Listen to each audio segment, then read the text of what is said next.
And this is some original research that we did here.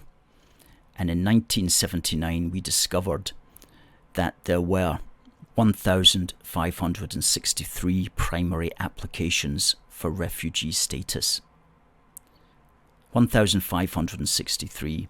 However, in 2022, there was 81,130 applications, which related to virtually 100,000 individuals when you include dependents.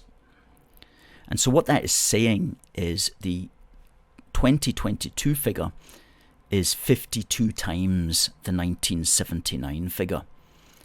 And is it really right to say that the world has become 52 times more dangerous since 1979? Of course not.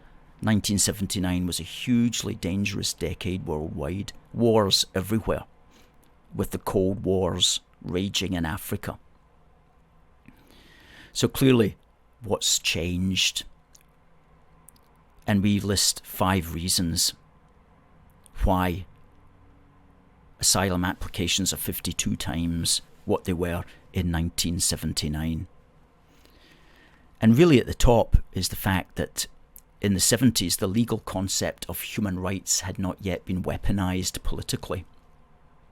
You didn't have immigration and asylum lawyers and legal firms to the extent that we have them now.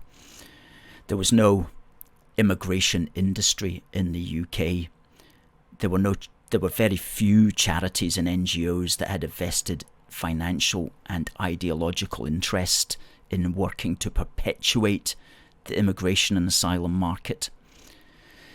And as a consequence, in the intervening years since 1979, this legal sector, this charity sector, this NGO sector has achieved a massive victory over the United Kingdom government. And the victory has been so complete that we are at the point today where even a Conservative government will pay millions of pounds of British taxpayers' money each year to these organisations to help them oppose the government's own policies on immigration and asylum.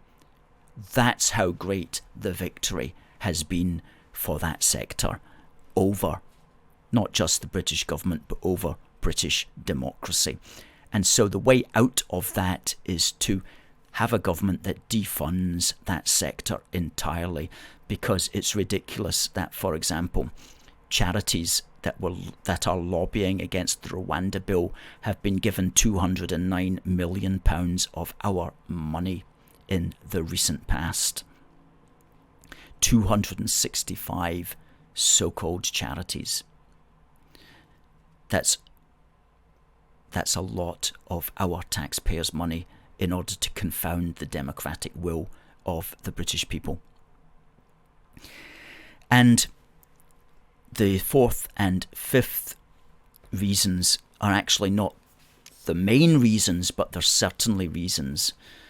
The main reasons are the ones that I've just discussed, but the others which are also impactful are the fact that there's a massive pull factor with our generous UK welfare payments, and the mass communication systems, of course, have become a lot easier since 1979, and the mass transport systems have become more accessible. But the real reason is simply the victory of the ideology of the immigration industry, the victory of their ideology, which has led to their to the funding as well, which they enjoy, which means that they can basically decide what the policies of the nation are going to be. Defund them and will be some way towards getting things back onto an even keel again. And as we say there, it's time to overhaul the legal framework and to defund the immigration industry, which means removing all British taxpayer funding from the legal firms, the charities and NGOs which have a vested financial and or ideological interest in perpetuating this massive movement of people into the UK. Okay. Well, ladies and gentlemen, if we get a government that can do that, that would be an ideological revolution, an absolute revolution. And we may be some time off that, but it's certainly what is ultimately required. Now, will we hear that from groups like the Reform Party? Let's hope so. Let's get that information to them and let's share that around.